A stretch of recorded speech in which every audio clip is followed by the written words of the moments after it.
Penyusunan rencana penyelenggaraan Haji 2021 masih terus dilakukan oleh Kementerian Agama RI. Meski informasi soal kepastian adanya pelaksanaan ibadah Haji 2021 belum diumumkan oleh pemerintah Arab Saudi, persiapan dilakukan oleh Kemenak sebagai langkah mitigasi.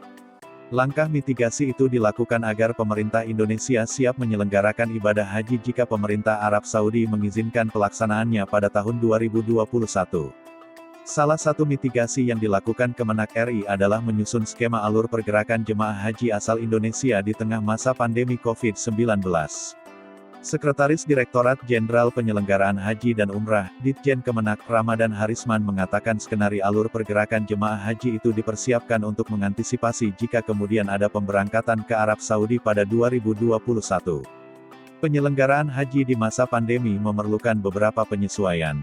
Berdasar penjelasan Ramadan, skema alur pergerakan jemaah haji 2021 disusun dengan tujuan untuk memastikan keselamatan dan keamanan jemaah. Alur mobilitas jemaah tersebut melewati 8 tahapan yang bakal diterapkan jika pemberangkatan haji dilaksanakan di tengah masa pandemi, seperti tahun ini. Tahap pertama, jemaah haji wajib divaksin. Sebelum melaksanakan proses rangkaian ibadah haji, setiap jemaah haji wajib mengikuti 2 vaksinasi. Keduanya ialah vaksinasi COVID-19 dan meningitis. Untuk vaksinasi COVID-19, saya berharap Kabidpu di tiap provinsi harus memastikan jemaah haji yang akan berangkat sudah divaksin. Apalagi saat ini, Kemenkes telah menetapkan jemaah haji sebagai kelompok rentan sehingga bisa mendapat prioritas penerima vaksin COVID-19. Tahap kedua, yakni karantina di asrama haji. Selama berada di asrama haji, jemaah haji menjalani karantina selama 3 kali 24 jam. Saat tiba di asrama haji, jemaah akan menjalani swab antigen. Kemudian, pada hari ketiga, jemaah haji akan menjalani tes PCR swab. Jika hasil tes PCR negatif, jemaah haji akan diberangkatkan ke Arab Saudi. Namun, jika hasil tes PCR positif, akan dilakukan isolasi mandiri di asrama haji. Tahap ketiga, karantina hotel di Mekah. Jemaah haji dikarantina selama 3 kali 24 jam di hotel dengan kapasitas maksimal 2 orang per kamar. Setelah dikarantina selama 3 kali 24 jam, jemaah haji akan menjalani tes PCR swab. Apabila hasilnya negatif, pada hari keempat, jemaah bisa melaksanakan umrah. Apabila hasilnya positif, akan dilakukan isolasi mandiri dalam hotel di Mekah. Karena kita kemungkinan memberangkatkan hanya sedikit jemaah, maka semuanya nanti akan turun di Jeddah. Tahap keempat, pelaksanaan miqat dengan protokol kesehatan. Jemaah haji yang melaksanakan umrah wajib diberangkatkan dengan menggunakan bus menuju tempat miqat dengan mengikuti protokol kesehatan yang ditentukan pemerintah Arab Saudi. Tahap kelima, pelaksanaan umrah wajib dan tawaf ifadah. Selama di Makkah, selain umrah wajib dan tawaf ifadah di Masjidil Haram, jemaah akan mendapatkan 3 kali kesempatan mendatangi Masjidil Haram, dengan tetap memperhatikan protokol kesehatan.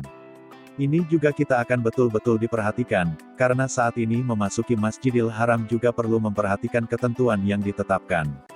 Sementara pergerakan jemaah saat puncak ibadah haji akan menyesuaikan dengan ketentuan di Arab Saudi. Tahap keenam, mobilitas jemaah di Madinah. Setelah melaksanakan seluruh proses haji di Mekah, jemaah akan diberangkatkan ke Madinah. Ketika sampai di Madinah, kata Ramadan, jemaah bakal ditempatkan dalam hotel-hotel yang telah ditentukan dengan komposisi 1 kamar maksimum ditempati 2 orang. Rencananya, jemaah haji bisa tinggal di Madinah selama 3 hari. Dengan begitu, tidak ada pelaksanaan salat arba'in. Skenario yang kami susun, kalau ada pemberangkatan jemaah haji, tidak akan ada salat arba'in. Karena di Madinah hanya 3 hari. Ini perlu diberikan penjelasan pada jemaah kita. Tahap ketujuh, ialah pelaksanaan tes PCR swab kepada para jemaah sebelum pulang ke tanah air. Pada hari keempat, jemaah haji akan dipulangkan ke tanah air melalui Bandara Madinah. Sebelum jemaah haji dipulangkan ke tanah air, akan dilakukan lagi tes PCR swab. Jika hasilnya negatif, jemaah haji dipulangkan ke tanah air. Jika hasilnya positif, akan dilakukan isolasi mandiri pada hotel di Madinah. Pada tahap ke-8, atau terakhir, akan dilaksanakan tes swab antigen kepada para jemaah saat tiba di tanah air. Tes swab antigen tersebut akan dilakukan di asrama haji. Apabila hasil tes antigen itu negatif, jemaah haji akan dipulangkan ke daerah masing-masing, dan kemudian diminta untuk melakukan karantina mandiri di rumah. Sementara jika hasil tes ternyata positif, jemaah akan diminta menjalani isolasi mandiri di asrama haji. Selama proses penyelenggaraan haji, jemaah dan petugas wajib menerapkan protokol kesehatan. Memakai masker, menjaga jarak, mencuci tangan, menghindari kerumunan, membatasi interaksi dan mobilitas.